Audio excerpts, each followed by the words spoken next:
Good morning, everyone, and welcome. Thank you all for being here. I'm Courtney Karzinski. I'm an associate professor and the interim chair of the Department of Communication Sciences and Disorders and a speech-language pathologist. And we're so excited to have you today. Our program is sponsored by the Division of Student Affairs, the Inclusion and Equity Institute, and the Department of Communication Sciences. And I'd like to recognize my colleague Kate Harmon from the Division of Student Affairs, who's been an excellent collaborator in working to get Jordan here to visit us. So we're so grateful for Kate's leadership. Jordan Christian Levon is a disability and mental health advocate residing in Greensboro, North Carolina. He graduated from Guilford College with a bachelor's degree in psychology, emphasizing mental health studies. Living with childhood apraxia of speech and multiple disabilities, Jordan dedicates his life to raising awareness about disabilities while sharing his personal experiences. As the author of the Jordan's World book series, he offers a glimpse into his journey growing up with apraxia. Through his social media handles, Fighting for My Voice, Jordan inspires others to embrace their authenticity and to navigate their way out of dark places, contributing to a more inclusive world. We're so excited to have Jordan here at Grand Valley. Please join me in welcoming him.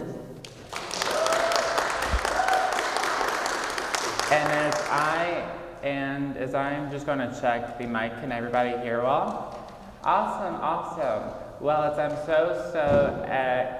I'm so excited to be here. Thank you so much for having me, and I would really like to thank Grand Valley University as well for having me. I'm very impressed by the college, if I'm honest, about the dedication of learning and being lifelong learners is something I really value as an individual. So I would just like to say thank you so much for having me.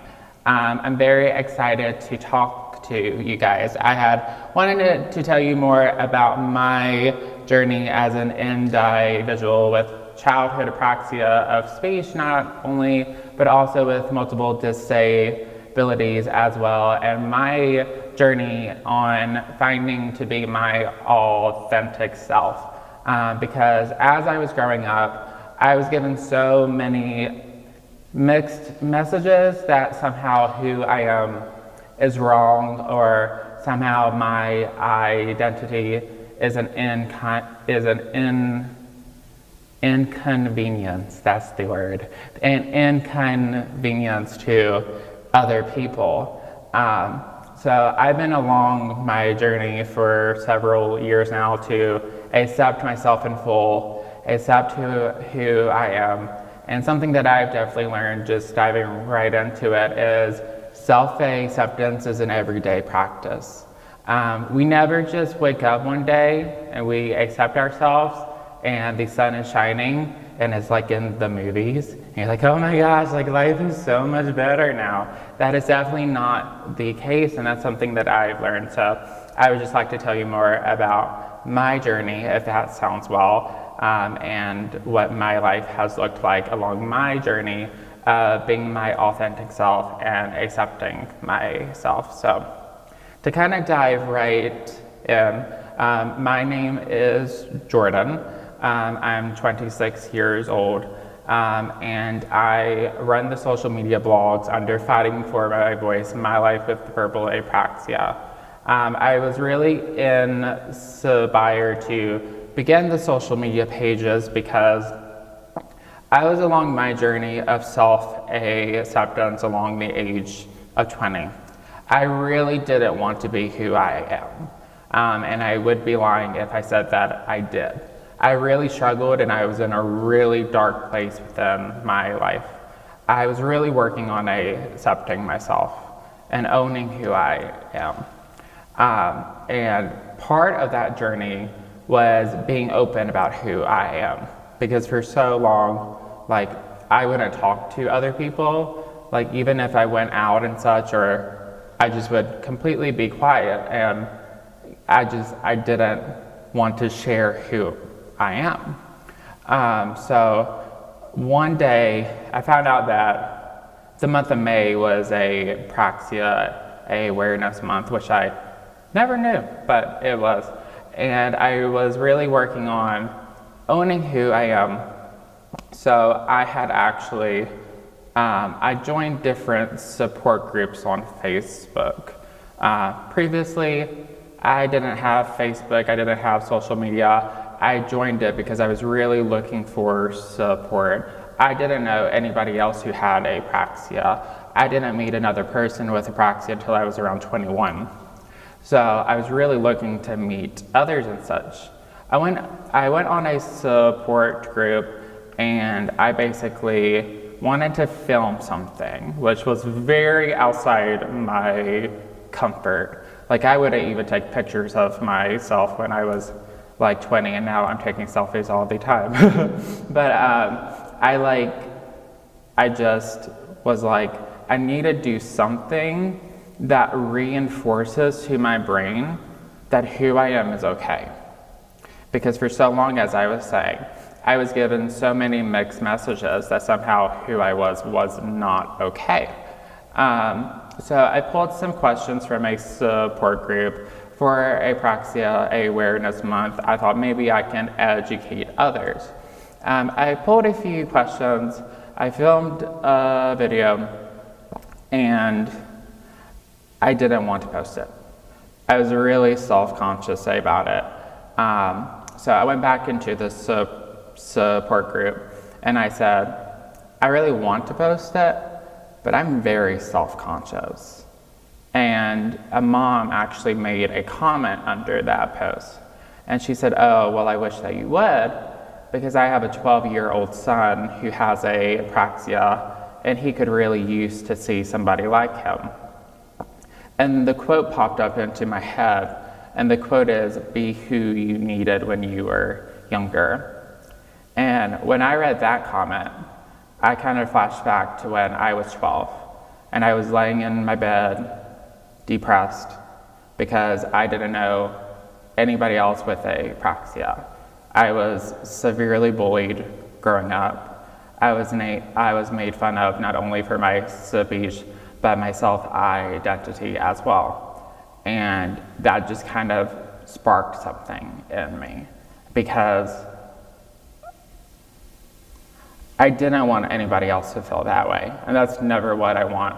I don't believe people should be sent messages from a very early age that somehow who you are is wrong, when you have absolutely no control with how you were born. And that was never the case for me. So ever since then, that just kind of inspired me, and I never looked back, because I do believe if I can help one person, then it's all worth it. Because I do find that the purpose of life is to help people. And if I can help just one person, as I've said for a few years now, then it's all worth it. But I was first diagnosed with childhood apraxia speech whenever I was 5. From a very early age, I always knew that I was different. I always knew talking was hard, but I didn't know what to call it. I would try to talk, but nothing would come out. I actually could not speak until I was 5. I would try to talk. I always knew what I wanted to say, and my brain, there's a lot of misconceptions actually about childhood apraxia of speech, that somehow we don't have the same thought process, or we can hear people, or we can understand people. And my brain goes 1,000 miles per minute. So I've always had the same thought processes as other people. I always knew what I wanted to say. I always planned full thoughts, full sentences and such, but when I would try to talk as a child, nothing would come out.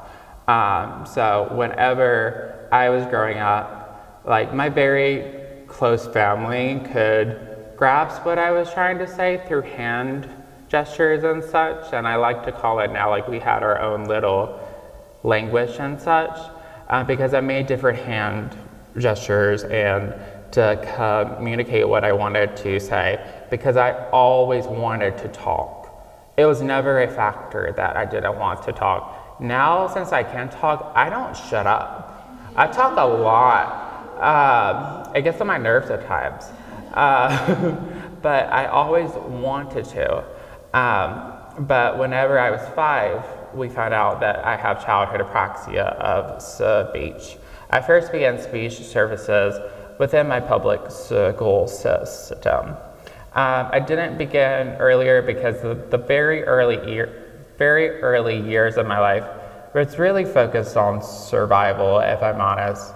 I was born 3 months premature with a birth defect called post-urethral valves, which made me lose a kidney and a half. So I was born 3 months premature. I was in the NICU for around 8 months or so. So the very early years of my life was focused on survival and honestly just being sure that I was kept alive. I wasn't supposed to live. So that was the really main focus.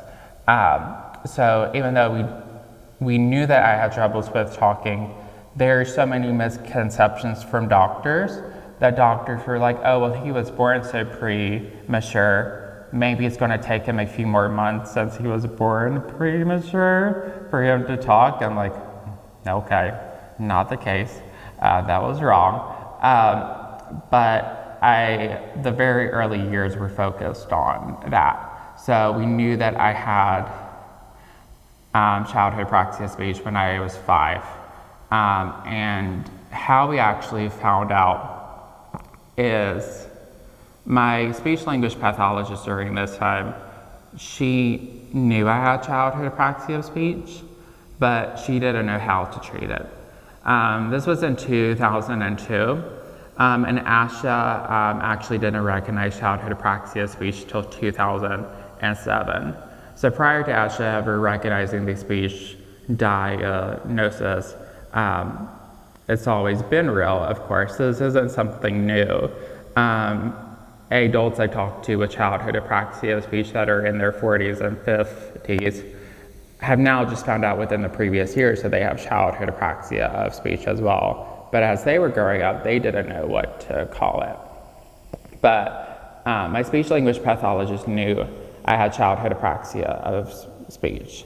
But as I said, she didn't know how to treat it.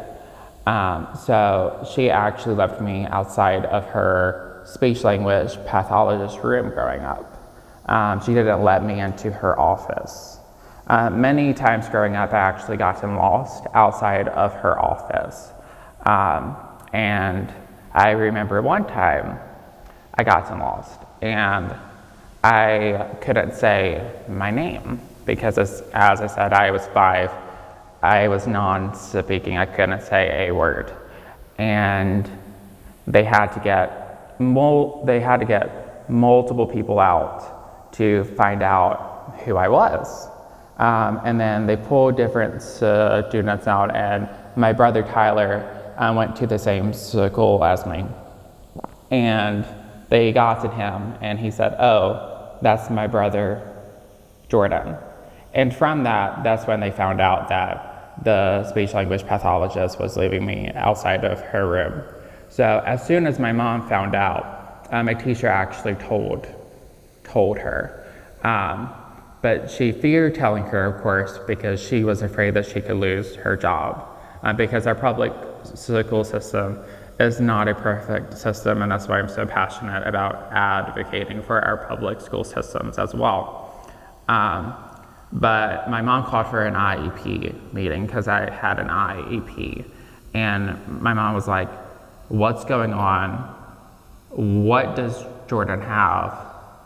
Just like what's going on? Because my mom she didn't have any communication. And that's when the speech language pathologist told her, Jordan has what's called childhood apraxia of speech. There's not a doubt within my mind.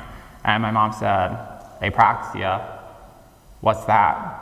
You know, this was a brand new term, and this is the case for many parents. When they first hear the term, they're like, what is that? What does that mean?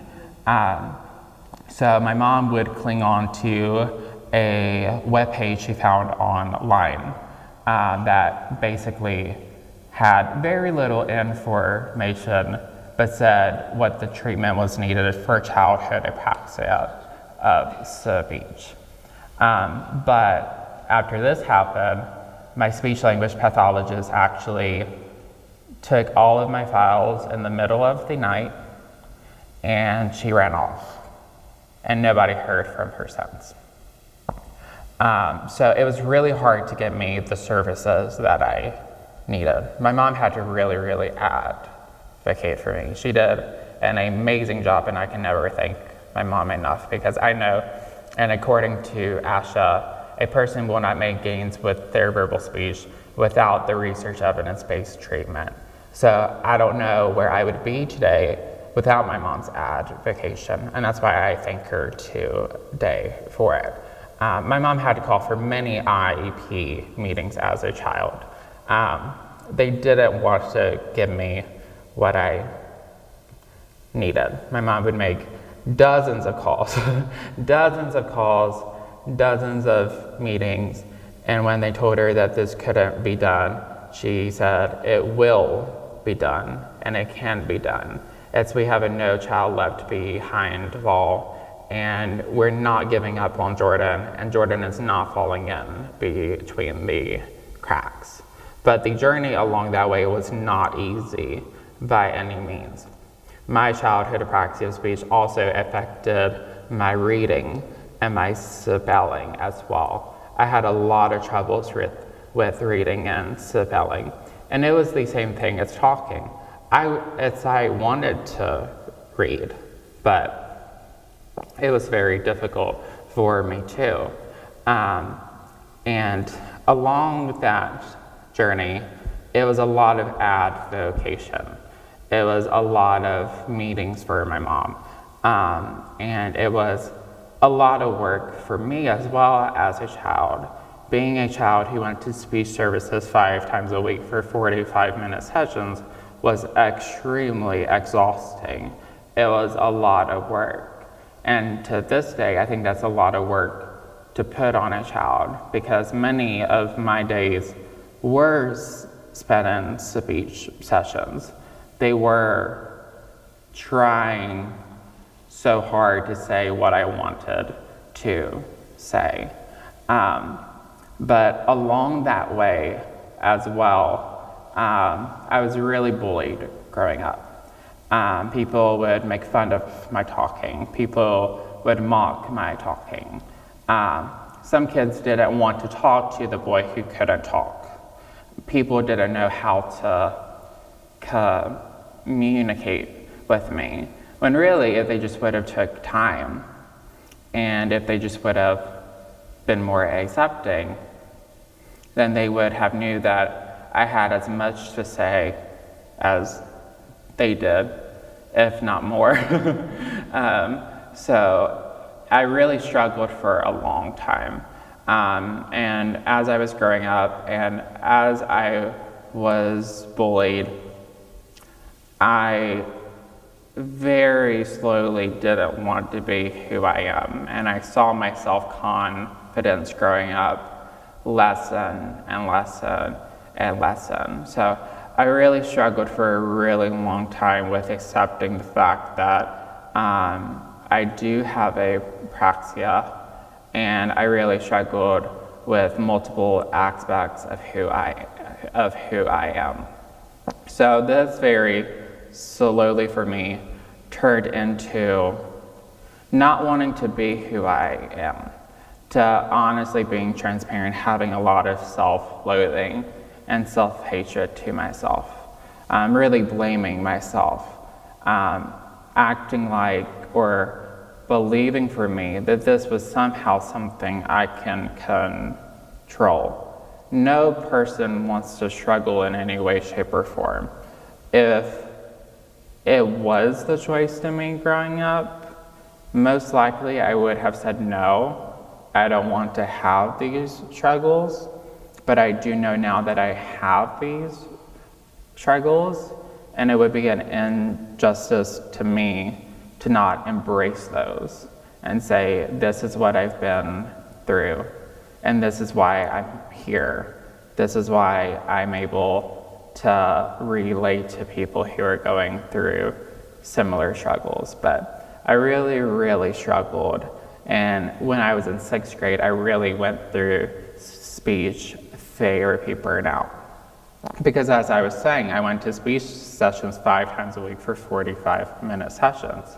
That's a lot of speech. It's a lot of work. People with apraxia, they have to actively build new motor pathways inside of their brain. That's hard work. And that's why I say build new motor pathways, because that's literally what we're having to do. It's a lot of repetition. When I was growing up, it was a lot of drills. I would get really tired after speech sessions. I would suffer from migraines. I would get really, really anxious. So it was a lot of work, and I just hit a point where I was burnt out. I was bullied for so long about it. I was having to go to into these speech sessions so much that I think for why I'm talking today, but it was a lot on a child. So when I was actually in 6th grade, there were some things that actually happened with the speech language pathologist that I had during that time as well. I wasn't supposed to have another person within my speech session, and that was because for me, I really needed the one-on-one. But there was a kid in these sessions during this time that would call me slurs during our sessions, try to jump over the table at me, and my speech language pathologist did absolutely nothing about it. So it got into a point for me where I was like, I've just had enough. I'm done. Like, I can't go back. So I absolutely refused to go back. I walked out of those sessions because I didn't feel safe. And that is something that I really stress the importance of when it comes to the client and speech language pathologist relationship. We have to build that trust. We have to build those feelings of safety. We have to give the child autonomy. But that wasn't really looked at for me. So I didn't feel safe. I refused to go back. I was being bullied so much that I would have to be pulled out of my public school system because not only of these things, but the IEP that I was having during this time wasn't fully effective for me. So throughout all of these experiences, I transferred to a private school. It was very tight. We only had around like 5 people in the classroom. But I would very slowly then build back up feelings of safety. But it doesn't mean that all of those years did not still affect me and that I did not internalize those years, because I did. So as I was growing up, I absolutely did not want to talk about the fact that I have apraxia. But of course it wasn't something that I could hide. When I would go to talk, people could tell. But I didn't want to talk about it. I wanted it to be something that I could really bury within my past and never talk about it again. But that's not how life that's not how life works whatsoever. So I was, throughout my teenage years, I really, really struggled. I really struggled with depression. I really struggled from panic attacks. And I didn't know during this time, but I actually developed PTSD from the public school system and what I had went through during this time. So my teenage years, I really, really struggled. And if I'm honest, I didn't really see a future for myself. Also with my health conditions as well, I was told that I would need a kidney transplant at age 16, but I was also told as well that things could go south very, very fast for me, and this could be at any time. So I never really envisioned a future for myself. I never thought about the future, because honestly, I was just trying to get through every single day. So when I turned 18 years old, I graduated high school, which was the best day of my life. But I had graduated high school, and I knew then, wait, I do have a future ahead of me. What do I want to do about it? So I walked through the doors of a community college called ACC, or maybe AAC, either or. It was called Alamance Community College. And I would walk in and I would meet with them to talk about the classes I wanted to take. I didn't make any plans about college because, once again, I didn't see a future for myself. But I knew that I deserved a future. I deserved some life for myself. And during this time, I was very slowly trying to reclaim my life. So I walked in and I was so nervous. I was so anxious. But I knew during that time that I could not give up on myself, that I needed to push through. So I began taking classes, and I very slowly along that journey knew that there was a future ahead of myself. And I had spent my teenage years once again in a very dark place, and that wasn't something that I could do long term. I knew that that wasn't substantial for me. So whenever I was 20, I actually made the choice to attend therapy because I didn't want to give up on myself. I wanted to give up on myself so much as a child. I really wanted to throw in the gloves many, many times, but I knew that that wasn't fair to me. I knew that that wasn't fair to myself. So I first attended, and I was really working on self-acceptance. I was really working on how can I accept myself in full. And that's when I found out that self-acceptance, as I was talking about, is an everyday practice. And I really had to commit to that. I really struggled, once again, with panic attacks and with social anxiety as well. I really had to push myself to go outside of my comfort zone. If you would tell me whenever I was 20 that I would be doing public speaking events, I would have laughed in your face and say, you are crazy, because I was so anxious. But I really put in the work. I really put in the work to work on myself and to be committed to self-growth. So I was really working on self-acceptance for a very, very long time, and it wasn't an easy process whatsoever. But along this journey, though, that's when I had really found that I didn't want anybody else to feel the way that I did growing up, because I couldn't picture it. I couldn't imagine it. So that's when I had decided to really start owning who I am, as I was saying.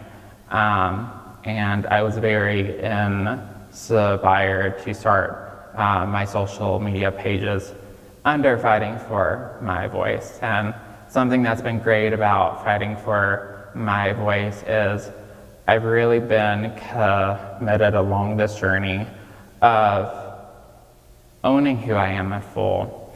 I've really been committed to self-growth. I've really been committed to talking to other families, to talking to kids, to talking to teens, and talking to adults that go through similar struggles. Because when you are told from a very early age that somehow who you are is inherently wrong, that's really hard. It's not easy for any person. And there's many adults, many teens, many kids that I've talked to with childhood apraxia, speech, and other disabilities as well, that there's this saying within the disability community. And the saying is that many people are taught to live in the shadows. They're taught to hide. I mean, people with disabilities were locked in institutions. That's literally what we were taught to do. We were taught to hide. So I really want to encourage people to not live in the shadows, but to go into the daylight and to know that it's okay. If a person has any sort of,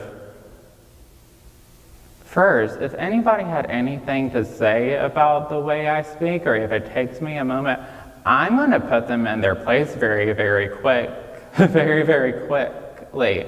But that's not the norm by any means. I've been very, very lucky to be able to work through my thought processes, to be able to relearn how I want to think about my disability. Now, as an adult today at 26, I know that there's nothing wrong with having a disability. There's nothing wrong with being different.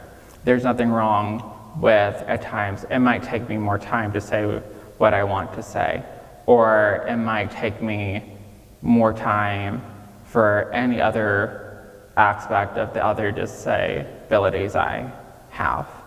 What I actually find wrong is the lack of patience. I find wrong the lack of understanding. I find wrong that we send people messages through our society that somehow being who you are is wrong. That there is a certain way to be, that you need to fit the mold. We're all going to be different in some way, shape, or form. And that's something that my mom taught me from a very early age. It's okay to be different. But I had to really learn that. I had to really learn that it is okay to be different. But as you were growing up, and as you were sent so many of these different messages and such, and so many of these reinforcers, I think about the quality of life for people with disabilities more than anything. People with disabilities are taught that somehow they need to be fixed, or they need to be cured. People with disabilities need to be accepted for who they are. They don't need to be fixed. They don't need to be cured, because we're not broken. I've never been broken. I thought I was for a very long time, but I found out that I wasn't. I needed to learn how to accept who I was. I needed to learn that it was okay to be who I am. And this isn't saying that this process is easy. Being your authentic self is honestly one of the most difficult things I have been through. It's a very nerve-wracking process, because once again, when you're told by society that there's a certain way to be, that there's a certain way to act, there's a certain way to talk, there's a certain way to do these numerous things within your life, and you're having to actively push through all of these internalized beliefs that you were taught from a very, very early age. And you're having to deconstruct a belief system that you were taught and actively reject it and choose not to believe it. That is one of the hardest processes, but something that I've really learned along my journey of accepting who I am and being my authentic self is that I've never been happier. I honestly never thought that I would accept who I am. I thought that numerous things about myself that I would honestly take to the grave. And I know that's deep, but it's something I truly thought. And if I could encourage anybody here one thing, or for anybody watching, is to please not give up on yourself. I know what it's like. I know what it's like to want to give up on yourself. And I know what it's like to not accept who you are and not love who you are. And that's not saying that some days are not going to be harder than others, but knowing that there's a new day ahead of you, knowing that this isn't permanent. Nothing in life is. And that's why I'm so committed to self-growth. And I'm so willing to learn something new every single day. Because if I ever close that part of myself off, then I could be that 18-year-old boy who didn't see a future for himself, who didn't want to be who he was, who didn't leave his house for months because he didn't want anybody to see him. So if I could just encourage anybody, anything, if you can take one thing away from this talk, please never give up on yourself, because you're absolutely worth that. Thank you. Thank you. So we have time for some questions and answers, and I just wanted to start off by telling Jordan, thank you for spending a couple days here at GVSU. I did also want to just start off the questions and say, talk to us a little bit about your successful book series and how successful you are right now with your social media. Thank you. So I have written 4 books. I wrote in 3 books in the book series called Jordan's World. And Jordan's World is a non-fictional children's book series about my life growing up with childhood apraxia of speech. The very first book is called The Boy Who Couldn't Speak Yet. The second book is called The Boy Who Proved Them Wrong. And the third book is called The Boy Who Spoke Even When His Voice Shook. As I kept on writing titles, the titles kept on being very much longer. But throughout this book series, the concept of Jordan's World is being trapped inside of my brain as a child. So we go from The Boy Who Couldn't Speak Yet, that really talks about my journey of being bullied and coming to a place of self-love and self-acceptance as an adult. And The Boy Who Proved Them Wrong is about how I was told from the age of around 7 or 8 that I would never talk on my own. And that's what my speech language pathologist told my mom, and that she should just face it. And in that moment when I heard that, I kept on having a recurring thought within my mind, and that thought was, I'm going to prove them wrong. So that's what inspired that book title. And then I also have a third book called The Boy Who Spoke Even When His Voice Shook, which is about being proud of your voice and being proud of who you are, and knowing that you don't have to talk perfectly, that it matters the words you say, not how you say them. I've also begun another book series called Jordan's Journeys, which is an extension of Jordan's World. And the first book in that is called A Not So Silent Christmas, that talks about that family isn't just blood, but people who love and accept you and understand you for who you are. So those are the 4 books that I wrote in. Where can we buy these books, Jordan? Oh, thank you. You're so kind. You can buy them on Amazon, Barnes and Noble, Target, Walmart, or you can go to my website, fightingformyvoice.com. Thank you. And you're writing another book, right? Yeah, I am actually in the process of writing my autobiography now. I'm around 200 pages, and it's about halfway done. So I'm gonna probably have to go back through it because I don't want to write like an 800-page book, even though I very much could. I love to write, but I am writing that, and I'm also working on 2 other books. I love to write, so I'm working on a few others as well. Who has a question for Jordan?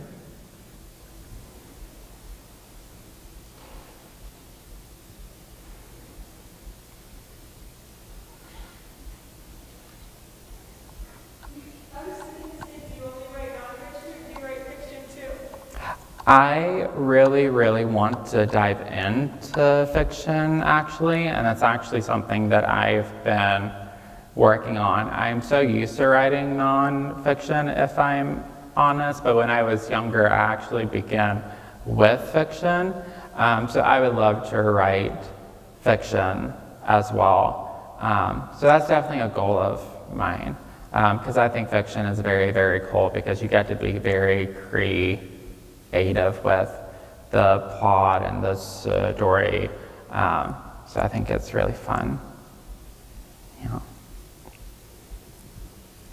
Could you maybe speak a little bit about the resources that you had when you were in college that were most helpful to you?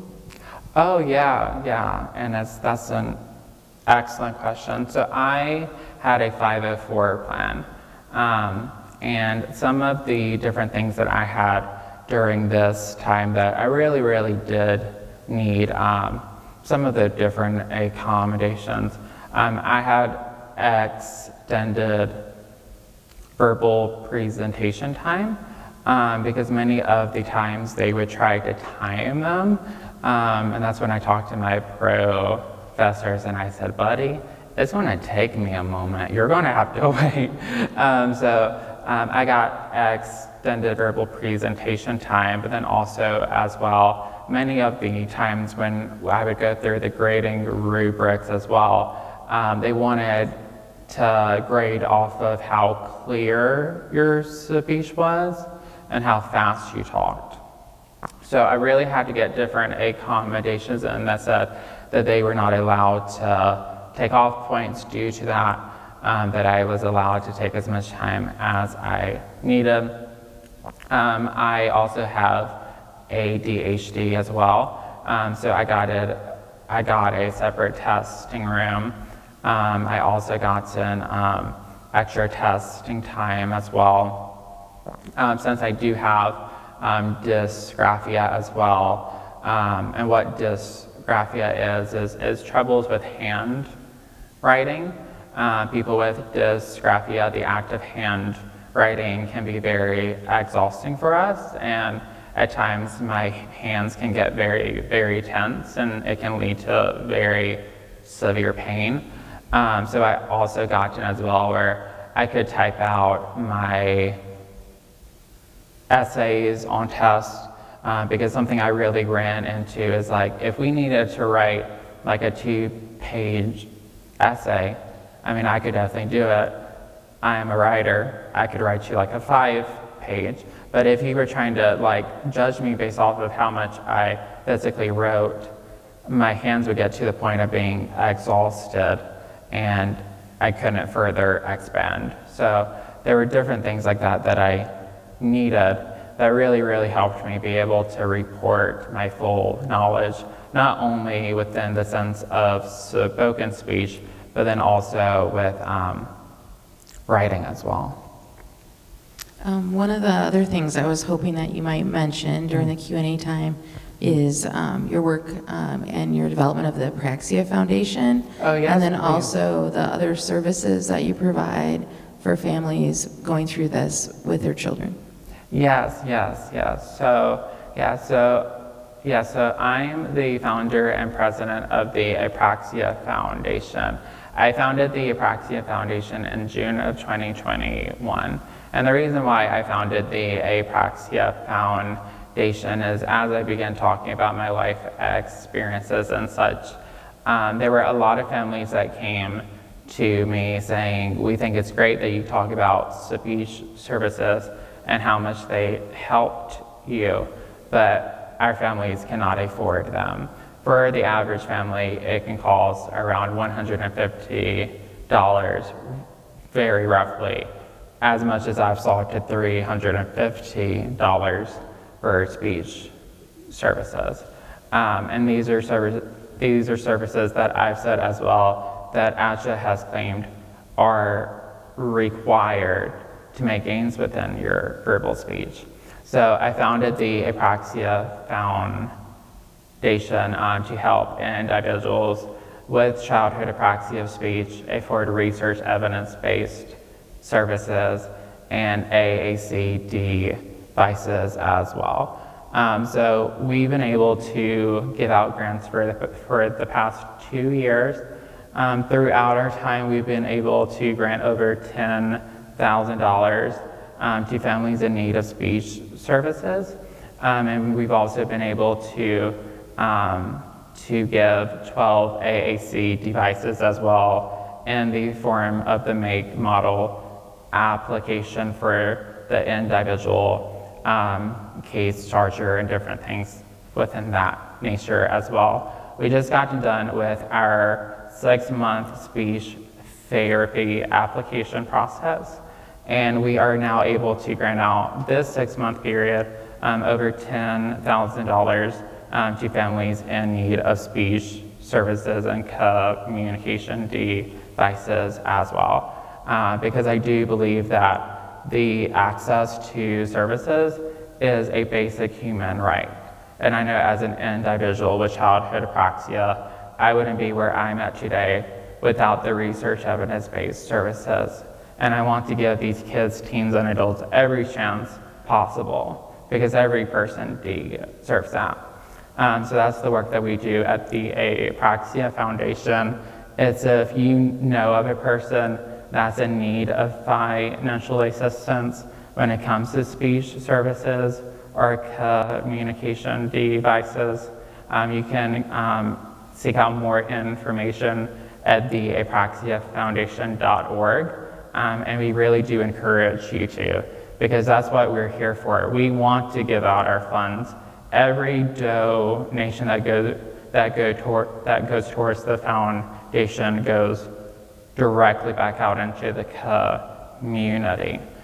So we want to give away these funds. We want to give money. So we really encourage you to reach out. I am also the owner of the LLC called Fighting for My Voice LLC, where we provide disability law advocacy and IEP advocacy as well. I've been practicing IEP advocacy for the past around 4 years. I've been in roughly over 200 IEP meetings. I don't know how my brain isn't fried and shriveled at this point, if I'm honest. But we also provide that as well, and we are now expanding as well into an advocacy group as well. So we have just hired 2 other advocates as well that have been training under me, not only in childhood apraxia of speech, but other types of disabilities as well. And we are really pushing for policy changes as well throughout the USA to protect people with disabilities. And one of my long-term goals is to have different diagnosis such as childhood apraxia of speech, covered by insurance. Because right now, in many cases, it is not. And once again, this is a basic human right, and don't ask me about insurance because that could be a whole different topic. But that's an option we have here in the USA. So, Thank you. Time for one remaining question, if anyone has one. Okay. Okay.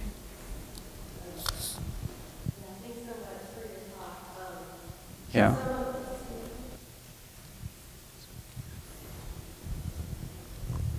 Thank you so much for your talk. Some of our student senators are working on some legislation around having professors trained in working with individuals with disabilities, including communication disabilities. Do you have any advice for things that our student senators should consider including in their legislation, or things that you think professors should know as they're working with students with disabilities? I think that some of the biggest things when it comes to working with people with communication differences and disabilities is really being informed about them and what they mean and what they don't mean, because there can be so many misconceptions surrounding individuals with disabilities and communication disorders.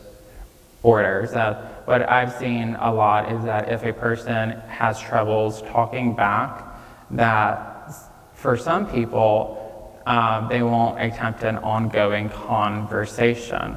And for a person with a communication disorder, when you're trying to talk to a person and you see the conversation is withdrew because you're having communication difficulties, that can really be discouraging to the individual. And for me, it sent me the message that maybe I shouldn't keep on talking. So just really having an open mind, really having patience, knowing that the person wants to talk to you. It might just be difficult as well when it comes to different types of policy changes and different things that I would definitely consider and such. I would definitely consider a wide range of things, but I think one of the main things is being sure that individuals with disabilities have access to the care that they need. That's going to be very, very crucial. And as we work on this part as well, something that I would really point out is what is going to be the long-term quality of life. And when I talk about the long-term quality of life, I'm also talking about these kids and teens becoming adults with disabilities who are proud of who they are and who are happy about who they are. So really taking a look at the quality of life as well, and knowing that for many of these services, and just on the topic of childhood apraxia of speech, what research has pointed out to is that the more severe the childhood apraxia of speech is, the more likely for more anxiety-related disorders and psychosocial effects. So really knowing that these services do not only help the speech sound production, but also the quality of life, but then also looking as well, if there are these different effects as well, then we shouldn't only focus on the speech sound production portion, but we should also work on their mental health, being sure that they have access to mental health services. They have access to doctors. They have access to care. They have support. Because for the disability I identity model, one of the most crucial things that they point out to is having that sense of community and having that community that you can rely on. So those are a few things I would point out too. Thank you. Thank you so much, Jordan. Thank you so much. Happy to have you here at Grand Valley State University and got you a little gift. Oh, thank you. But if everyone can just join me in a round of applause for Jordan. Thank you. Oh, that's so cute. So thank you and have a great day. Thank you. Thank you. Those are cute.